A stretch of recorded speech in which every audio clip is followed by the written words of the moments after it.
Jadi gini Pak, kemarin ada yang pertama, kemarin tuh saya udah ngatur untuk template dan segala macamnya Pak. Tapi ternyata di laptop saya error.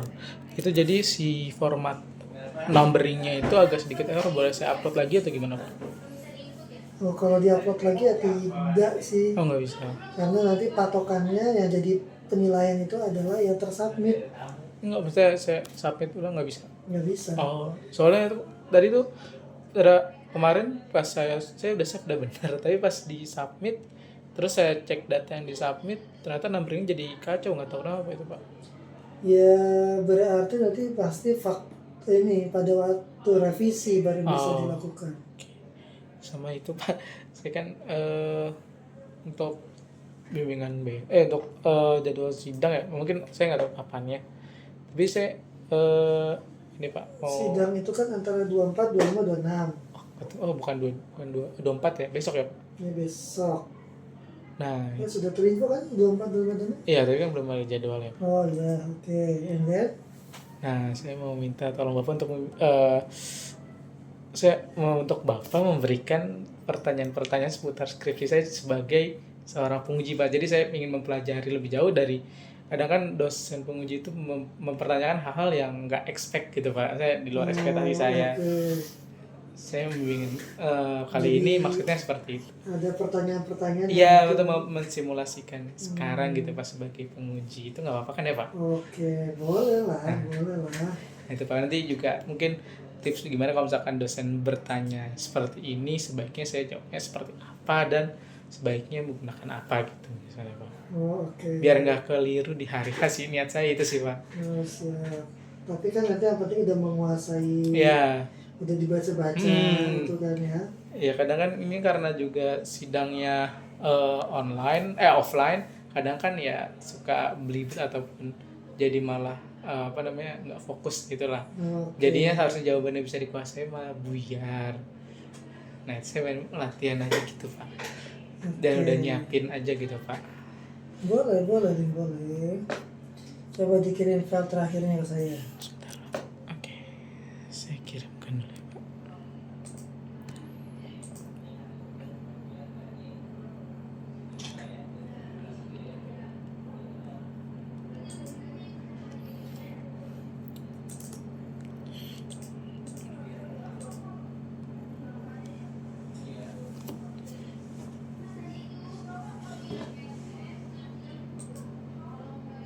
Ini yang udah terbaru banget.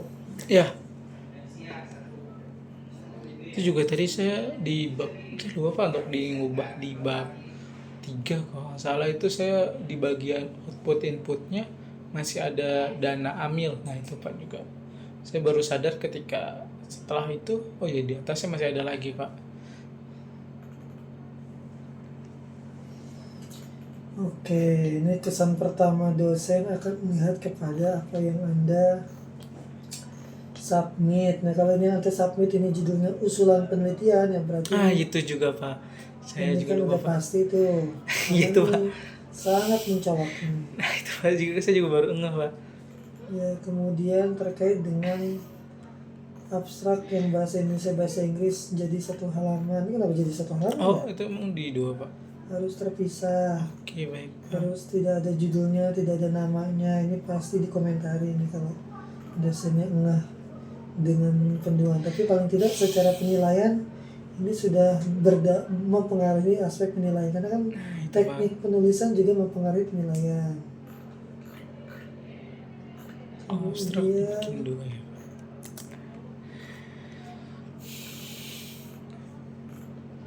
kayaknya bertapa ente lagi nggak terlalu khusyuk kayaknya ini. Iya.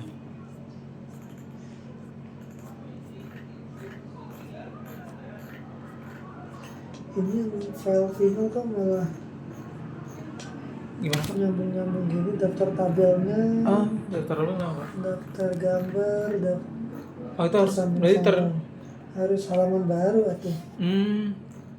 masing-masing di halaman baru. Oke baik Pak. Kurang Anda benerin sekarang, paling nggak besok waktu ditampilkan udah versi yang benar. Oke. Meskipun nanti dosen akan bilang yang mau dinilai adalah yang tersubmit, paling tidak udah Oke, ada baik Pak. proses perbaikan yang Anda lakukan. Baik.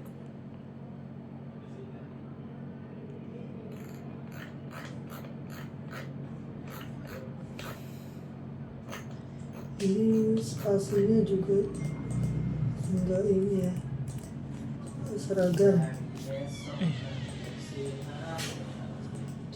Ini soalnya ente menyesuaikan template-nya di akhir ini. Iya itu. Jadi makanya saya kalau sama mahasiswa tuh biasanya saya minta dari awal, cuma kadang-kadang mahasiswanya nanti Pak di akhir Pak. Nah, kayak gini kurang lebih di akhirnya nih. Iya. Ini berbeda-beda. Jadi aspek pengetikan penulisan tuh juga mempengaruhi penilaian nih. Nah sekarang gini deh, kita lihat dari substansi.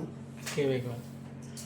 Rumusan masalah ente ada 2. Nah kira-kira sudah terjawab atau belum? Coba menurut ente jawabannya untuk rumusan masalah pertama, tingkat efektivitas pengelolaan dana zakat. Nah, bagaimana tingkat efektivitas pengelolaan dana zakat di LAS zakat sukses di periode penelitian Anda? Yes, oke. Untuk di tingkat efektivitasnya itu dari tahun 2019 sampai tahun 2023 itu mengalami fluktuatif dari tingkat hasilnya per tahunnya itu Pak. Dikarenakan di tahun tersebut, di periode tersebut merupakan ada beberapa kondisi ekonomi yang berbeda di mana sebelum pandemi dan pasca pandemi.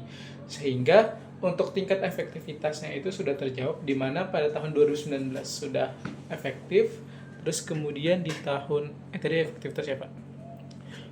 Untuk kita saya lupa itu data lengkapnya.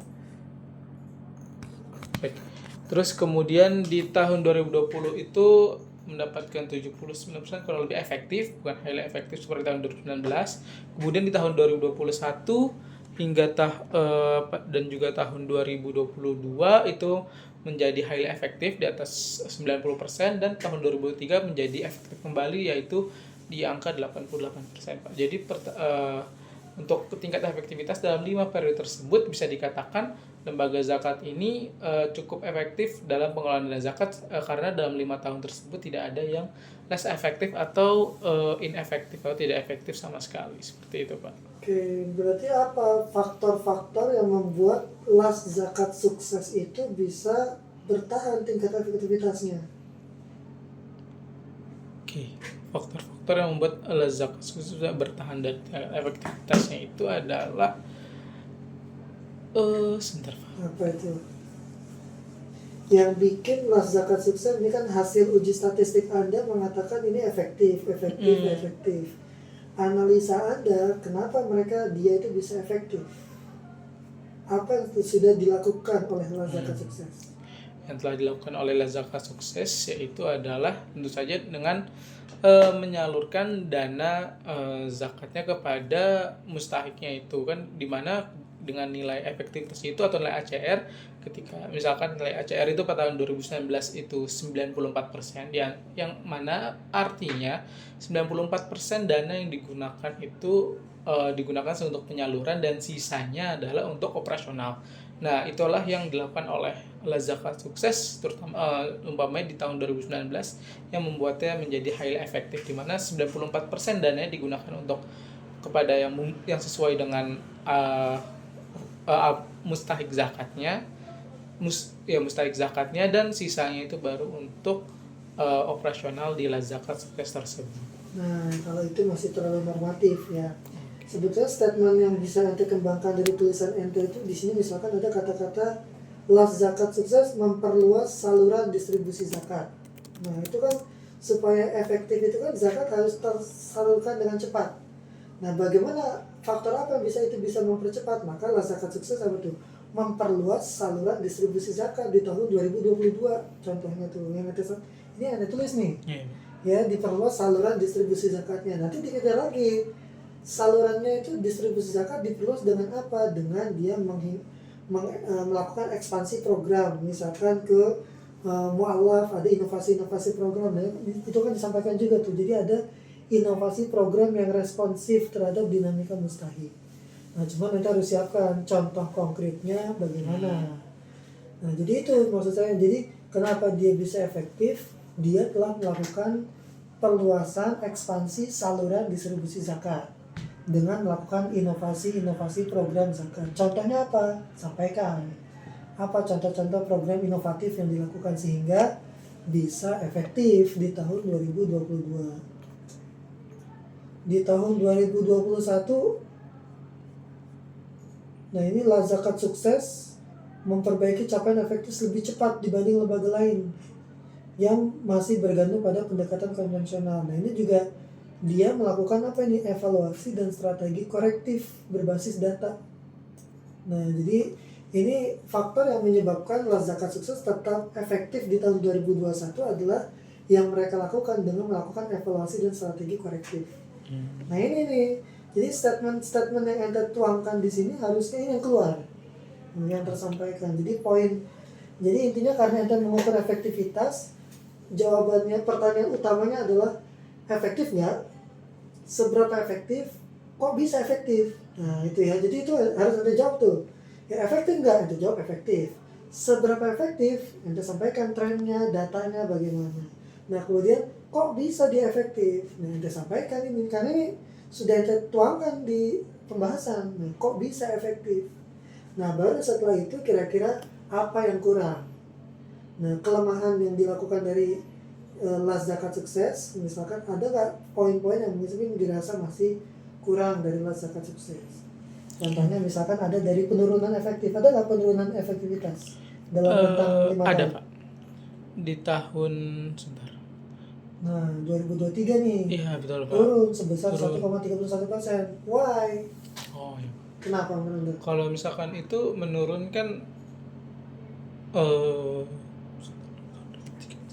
Jadi kalau kok bisa efektif, yang satu lagi kok bisa turun ini. Nah kenapa bisa turun kira-kira?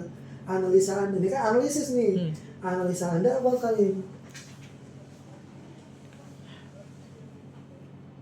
Untuk kenapa hal tersebut bisa turun dari analisanya, di mana itu adanya perubahan dari ekonomi juga sih Pak. Bagaimana di penyaluran zakat sukses itu di tahun 2023 mengalami beberapa inflasi yang cukup tinggi, baru kondisi ekonomi yang cukup memburuk ya Pak.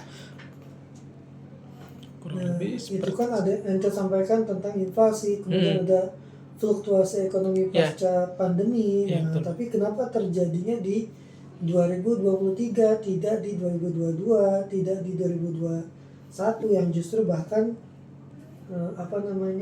pandeminya kan sudah mulai ini.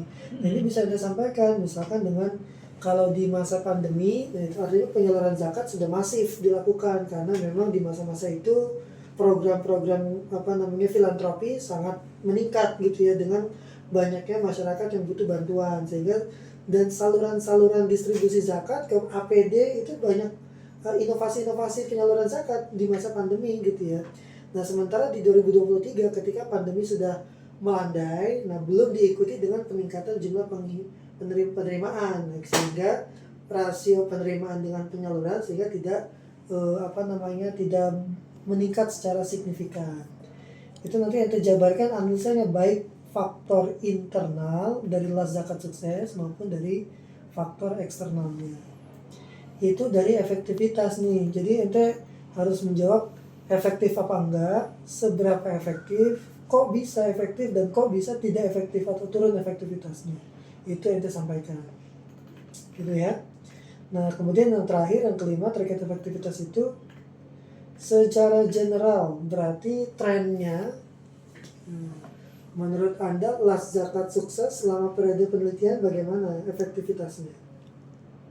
Untuk dalam periode penelitian dalam 5 tahun tersebut, last zakat sukses itu bisa dikatakan efektif dan kurang lebih rata-rata jika diasumsikan dalam 5 tahun tersebut berada di kisaran 88%. Jadi bisa dikatakan di last zakat sukses di periode tersebut efektif Pak. Jadi kesimpulan ente mengatakan efektif berdasarkan capaian berapa tahun? Dalam 5 tahun Pak. dalam 5 tahun. Kan ada yang sempat turun tuh. Iya. Ada yang sempat turun. Nah, artinya secara garis besar itu bisa dikatakan bahwa proses penyaluran zakatnya berjalan secara efektif. Efektif. Oke, ini untuk pembahasan untuk rumusan masalah ente yang pertama ya tentang tingkat efektivitas. Nah, alangkah bagusnya nanti penjabaran ente harus ente kuasai tentang data-data. Ente misalkan gak hafal pun ente boleh sambil tampilkan di slide. Jadi misalkan nanti angka-angka tingkat persentasenya harus muncul nih untuk menunjukkan trennya gitu ya, kemudian berapa persen dan lain sebagainya. Oke, itu untuk rumusan masalah yang pertama. Nah, sekarang rumusan masalah yang kedua nih. Tingkat efisiensi. Nah, bagaimana efisiensi pengelolaan dana zakat di periode penelitiannya? Itu jawab secara umum dulu ya Pak. Baik. Untuk efisiensi di Lazaka Sukses bisa dikatakan juga berfluktuatif, di mana termasuk juga dalam kondisi ekonominya, pada sebelum pandemi itu mendapatkan nilai efisien 100%, kemudian pada tahun pandemi tahun 2020 dan juga 2021 itu inefisien atau tidak efisien, di mana terparah tahun 2020 hingga menyentuh 86%, kemudian meningkat menjadi 99%, dan kemudian pada tahun 2022 dan 2023 itu kembali memulih, di mana kondisi Lazaka Sukses telah efisien, seperti itu sih Pak. Nah, sama dengan angka tadi, kira-kira tingkat efisiensi ini Anda ukur lewat apa? Untuk tingkat efisiensi saya ukur melalui bagaimana si Lazaka Sukses ini melakukan atau untuk efisiensi itu kan bagaimana dari apa yang dikelola untuk kepada apa yang dihasilkan ya Pak. Jadi dengan output yang maksimal, dengan sumber daya yang dikelola, Lazaka Sukses ini sebentar, saya ngobrol. Itu yang membuat efisien itu bagaimana Lazaka Sukses mampu mengelola penerimaan zakat untuk menghasilkan penyaluran zakat yang maksimal, serta dengan aset yang ia miliki dalam operasionalnya. Efisiensi zakat itu berarti diukur dengan mengkomparasikan antara total aset dengan dan penerimaan zakat. Oke, nah kemudian dikatakan efisien itu ketika bagaimana? Ketika penerimaan zakat itu berdistribusi 100% terhadap penyaluran zakat. Berarti rasio antara penerimaan dengan penyaluran itu 100%? Iya. Oke, berarti maknanya tuntutan bagi lembaga zakat untuk bisa meningkatkan efisiensinya harus melakukan apa?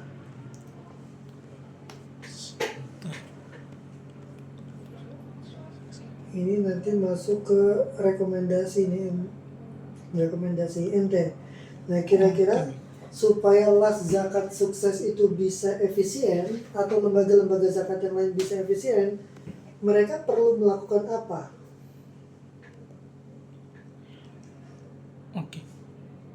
Berarti kalau untuk bagi lembaga zakat atau Basnas atau las zakat sukses itu diperlukan untuk membuat sistem distribusi serta memanfaatkan teknologi baik secara pencatatan, pelaporan maupun penyaluran. Nah, terus juga untuk meningkatkan efisiensi operasional serta transparansi terhadap pihak publik, optimasi penggunaan aset itu perlu diperhatikan secara berkelanjutan agar tidak terjadi akumulasi sumber daya yang tidak dimanfaatkan secara maksimal. Kurang lebih seperti itu sih Pak. Nah, itu optimalisasinya ya, optimalisasi alokasi. Nah, itu yang kalau efisiensi itu lebih menekankan bagaimana optimalisasi alokasi dana kepada sektor-sektor yang sudah ditentukan. Kalau efektivitas itu kan bagaimana penyaluran zakat itu tepat sasaran sesuai dengan target yang sasaran yang ditetapkan. Itu harus ente sampaikan betul terkait itu ya. Nah, ini apa sebetulnya? Nah, kira-kira kiat-kiat dari lembaga ini, lesson learned dari las zakat sukses yang ente temukan sepanjang penelitian apa nih? Sehingga mereka bisa sampai di tingkat efisien yang baik.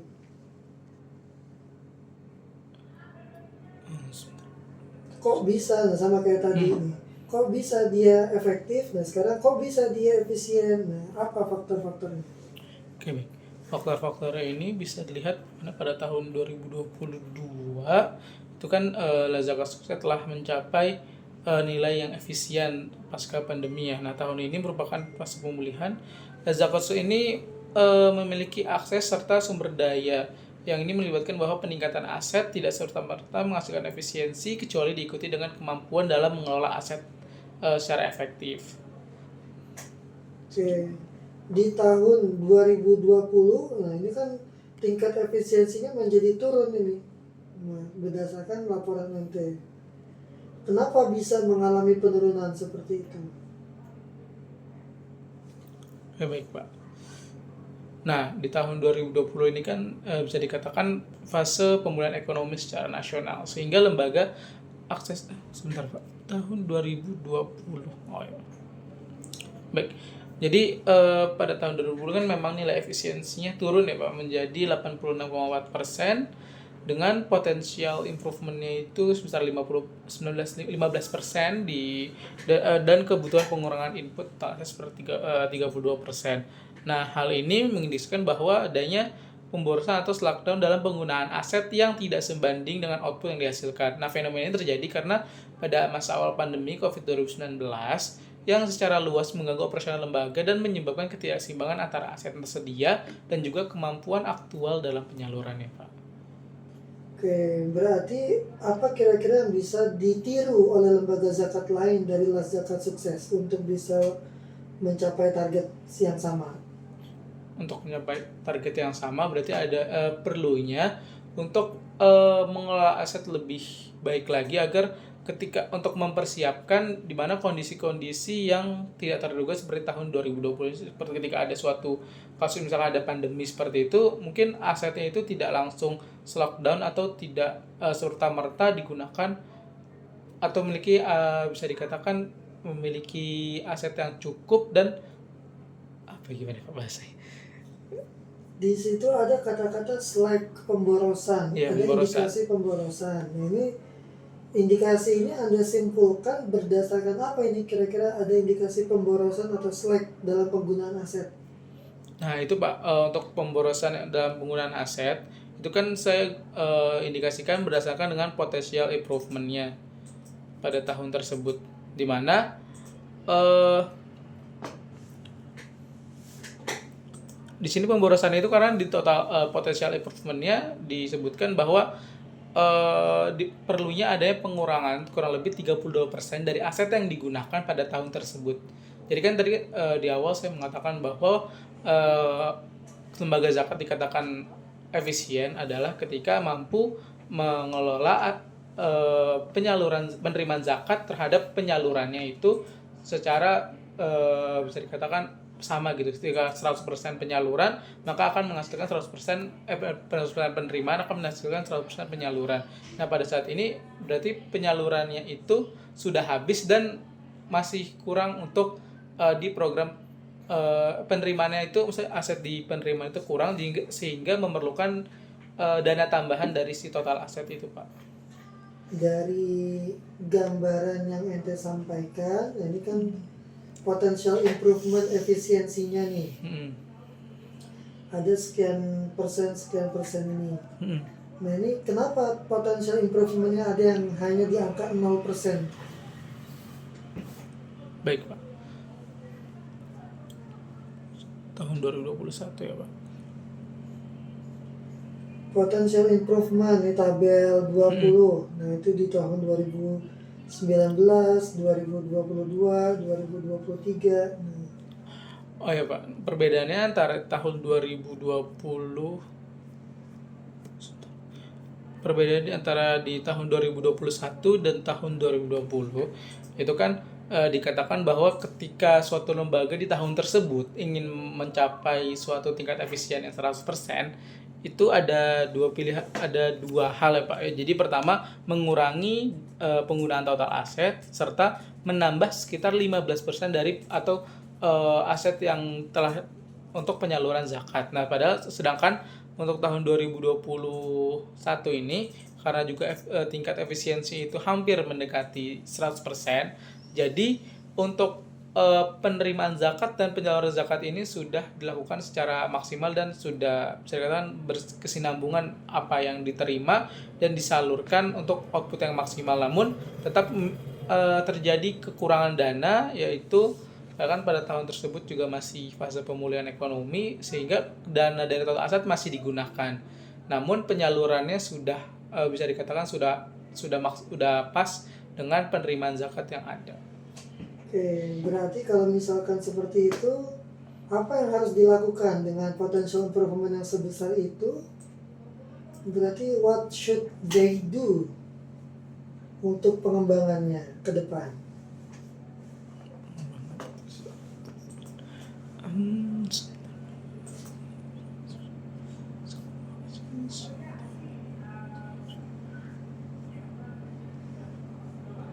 Nah,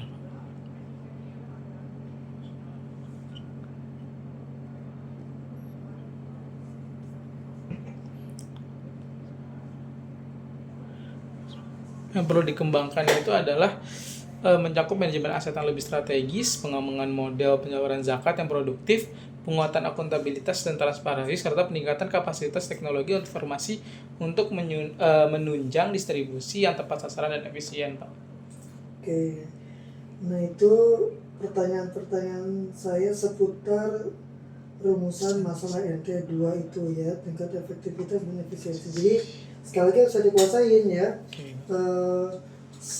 Apakah efektif atau enggak, efisien atau enggak, kemudian seberapa efisien dan efektifnya, dan kemudian kok bisa dia efektif, kenapa bisa begitu, dan kok bisa dia turun efektivitas atau efisiensinya. Itu ya dua aspek-aspek paling nggak yang harus ente kuasai dan semuanya harus based on data. Jadi kalau bisa ente sampaikan data-data terkaitnya. Nah, di simpulan berarti kesimpulan utamanya dari efektivitas. Nah, itu berarti Anda menyimpulkannya seperti apa, Salim? Sebentar.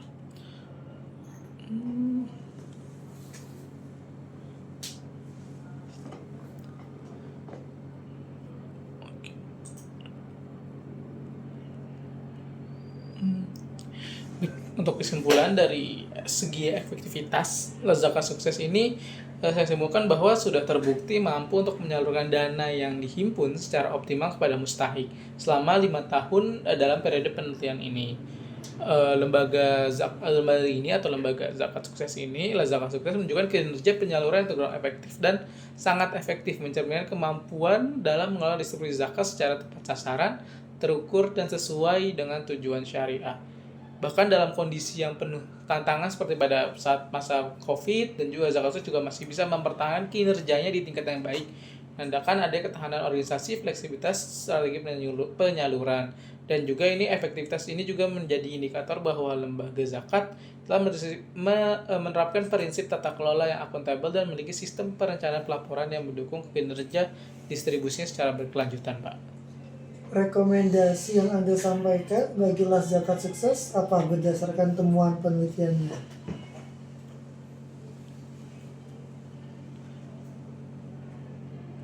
Oke, baik, Pak. Untuk rekomendasi yang saya berikan kepada Lazaka Sukses, gimana kan Lazaka Sukses ini harus dapat terus memperkuat sistem distribusi zakatnya dengan memanfaatkan teknologi informasi baik secara pencatatan, pelaporan, dan juga upaya ini akan meningkatkan efisiensi operasional, transparansi terhadap publik. Nah, terus untuk Lazaka Sukses juga harus melakukan evaluasi yang rutin terhadap aktivitas pemanfaatan aset serta program juga menjadi hal yang penting. Diversifikasi program penyaluran zakat yang berorientasi pada pemberdayaan ekonomi mustahik berbasis komunitas dapat menjadi langkah yang strategis, Pak, untuk meningkatkan dampak sosial secara berkelanjutan. Kalau untuk peneliti lanjutan, apa yang kira-kira bisa dilanjutkan dari penelitian ini? Oke, yang bisa dilanjutkan dalam penelitian ini terutama di bagian efektivitas. Efektivitas itu yang bisa dilanjutkan adalah yaitu melakukan penelitian dengan secara kuantitatif dan juga kualitatif. Karena kan efektivitas ini di laporan keuangannya itu tidak disebutkan seberapa besar yang digunakan pada suatu program apa. Berarti perlunya adanya wawancara langsung terhadap mustahik yang sebagai penerima program tersebut, Pak. Oke, nah kalau kita tarik ke belakang dari sisi kontribusi, berarti berangkat dari problem statement yang diangkat dulu, bagaimana penelitian ini bisa berkontribusi dalam mengatasi masalah penelitiannya. Gimana, Pak? Kontribusi ilmiah daripada hasil penelitian ini dikaitkan dengan problem statement dulu yang di bab 1. Problem statementnya itu bagaimana kemudian hasil penelitian ini berkontribusinya seperti apa di dalam menyelesaikan problem tersebut. Berarti yang di latar belakang itu dulu, Pak. Nah, itu harus lihat bagaimana setidaknya problem statement yang muncul, karena untuk nanti bisa menjawab kira-kira penelitian ini hasilnya yang sudah dihasilkan berkontribusi atau tidak terhadap problem statementnya.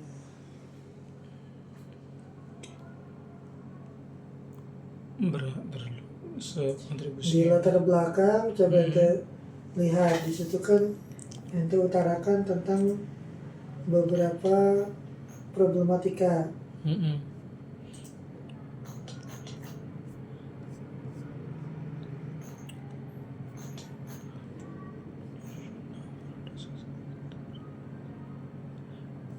Tentang penghimpunan zakatnya, Pak. Terus penyalurannya. Oke.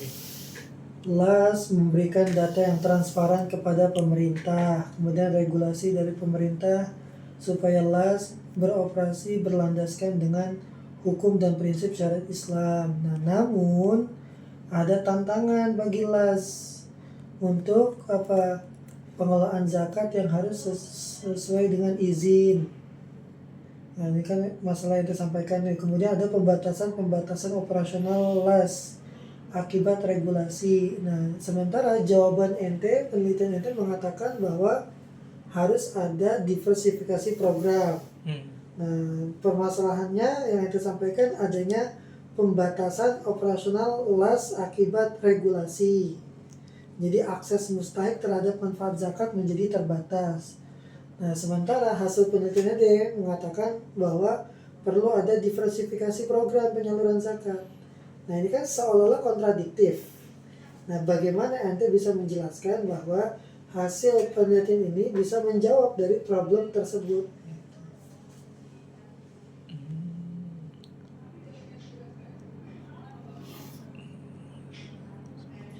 Nah, berarti ente juga perlu saran kepada regulator. Ada nggak di bab 5? Ada, Pak.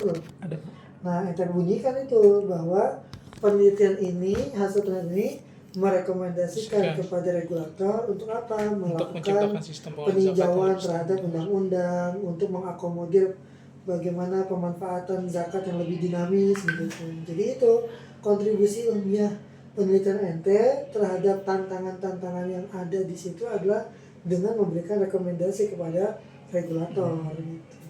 Untuk apa? Untuk melakukan perluasan regulasi dan untuk mengakomodir LAS bisa melakukan diversifikasi program yang lebih inovatif. Gitu. Jadi argumentasi ente harus nyambung dengan problem statement yang ente sampaikan di awal. Jangan problemnya ini hasilnya itu dan seolah nggak ada hubungannya. Nah, ini ente harus bisa dihubungkan. Secara tertulis ini sudah saran sudah muncul ya? Sudah.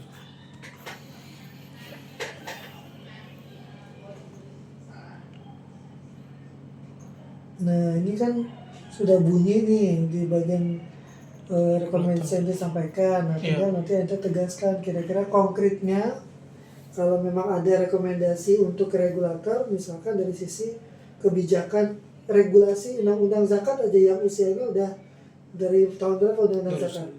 2011. Nah, berarti kan perlu ada pembaruan. Berarti kalaupun sekarang sudah berjalan, berarti perlu ada langkah percepatan untuk melakukan revisi undang-undang. Jadi karena masalah yang ente angkat adalah terkait dengan regulasi nih gitu, Iya. sehingga membatasi LAS dalam melakukan operasional, dan berarti temuan ente ini merekomendasikan kepada regulator untuk melakukan penyesuaian gitu regulasi. Oh iya. Nah itu dari bab 4 dan bab 5 ente kurang lebih poin-poin itu menurut saya Lin, yang perlu ente kuasai. Oke, baik. Nah, selebihnya yang lain adalah pertanyaan-pertanyaan bonus. Nah, tapi utamanya adalah itu tadi.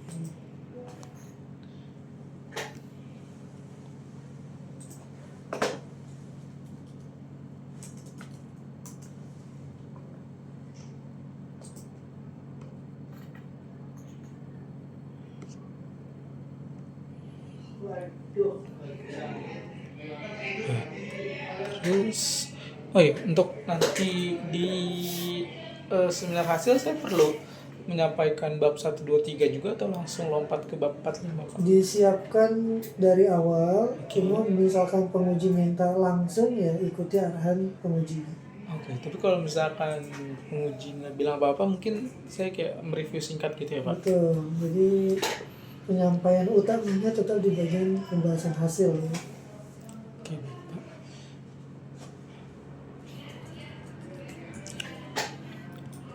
Sama kalau rambut segini harus dicukur lagi nggak? Perlu dirapiin lagi nggak? Wah itu mah rambut segini nggak boleh masuk.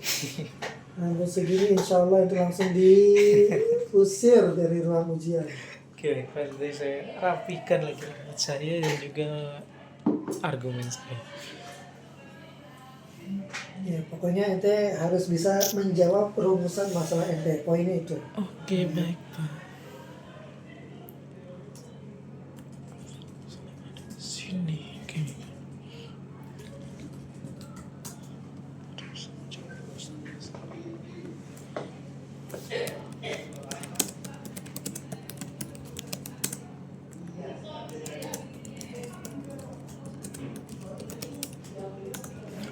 Iya, Pak, kemarin itu juga bertanya kepada beberapa teman saya yang sudah sidang di semester sebelumnya.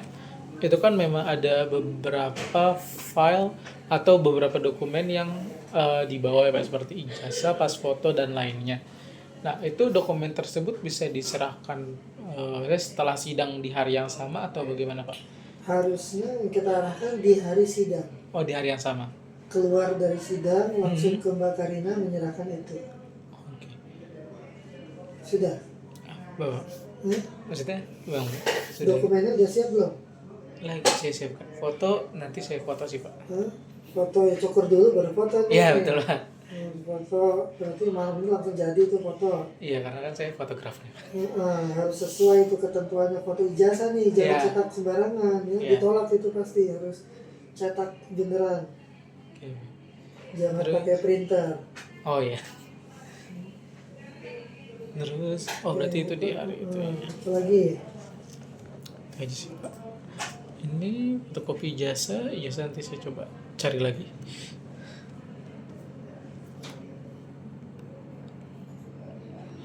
Ijazah kelengkapan pas foto hitam putih background. Oke. Nanti kita nanti berarti ada dikasih map hijau itu ya Pak. Oke, berarti nanti kalau misalkan juga ketika sidang, Pak boleh saya membuka skrip saya Pak, misalnya untuk menjawab pertanyaan dari dosen ya? Boleh. Bertanya. Boleh, cuma jangan terlalu lama dilihat lama, ya itu udah kelamaan tuh. Harus nanti tandain poin-poin tertentu di bagian skripsi yang mungkin bisa menjawab, mendukung. Jadi nanti ditanda-tandain ada note gitu. Oh berarti better di print dulu ya Pak untuk saya sebagai pegangan. Ya tergantung Banding- masing-masing orang sih, ada yang lebih prefer dengan print out, ada yang langsung bisa ngelacak di file Word-nya, langsung ditunjukkan di Word-nya, itu silakan juga. Oke, baik. Intinya kan tidak ada keharusan untuk mencetak. Oke, baik. Berapa halaman? 99. 92. Oh iya Pak, kemarin teman-teman saya juga banyak yang nanya, saya itu masukin apa namanya seperti kata pengantar atau yang lain-lainnya itu nanti ya Pak setelah sidang. Semuanya sudah dimasukkan Ketika ketika sidang. saya lupa. Oh, berarti sama. Intinya tadi dokumen yang ada submit itu mempengaruhi aspek penilaian.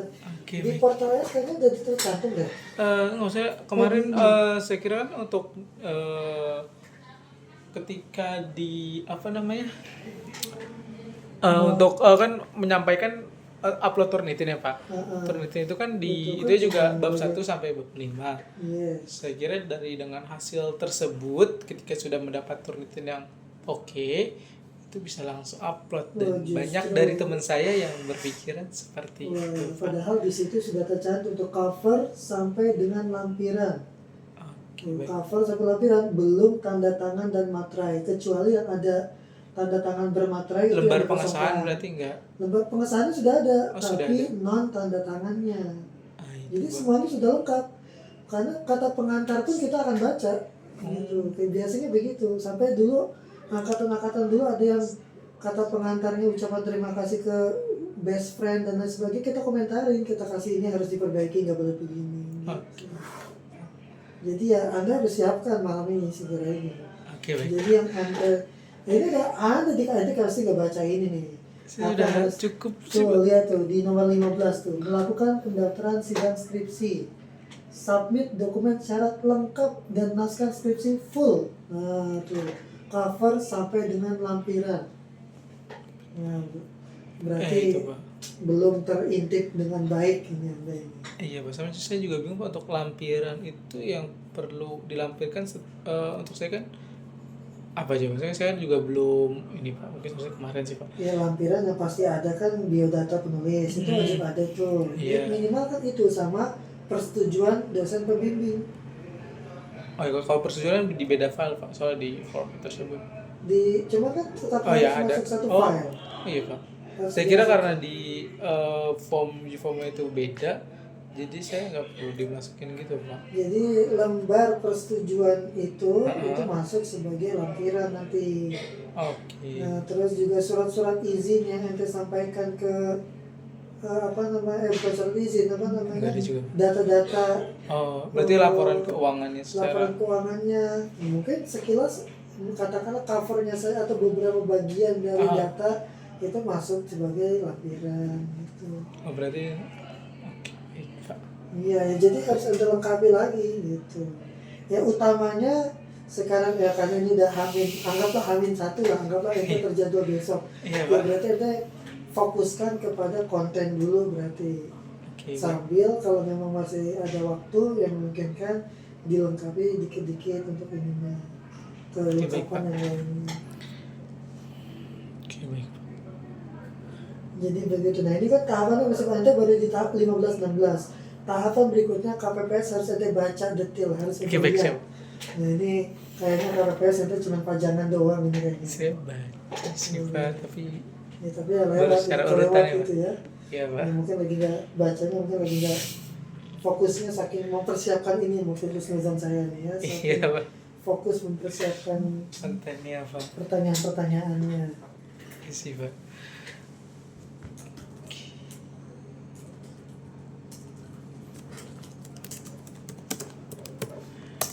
Oke, baik Pak. Jadi untuk jadwal juga kira-kira keluarnya kapan Pak? Hari ini atau Hari ini